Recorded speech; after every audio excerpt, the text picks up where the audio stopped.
আমার ফোক গান রেকর্ড করেছি, সেই ফোক গানটার জন্য আমি এসেছি এখানে।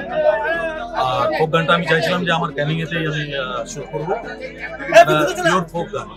আমি ফার্স্ট টাইম আমার ইউটিউব চ্যানেলের জন্য করছি। ওকে, সেটা শুট করার জন্য আজকে ক্যানিংয়ে এসেছি। এর আগেও তো আপনি একাধিকবার সুন্দরবনে এসেছেন। হ্যাঁ, বাট আজকে একটা অন্য পারপাসে এসেছি।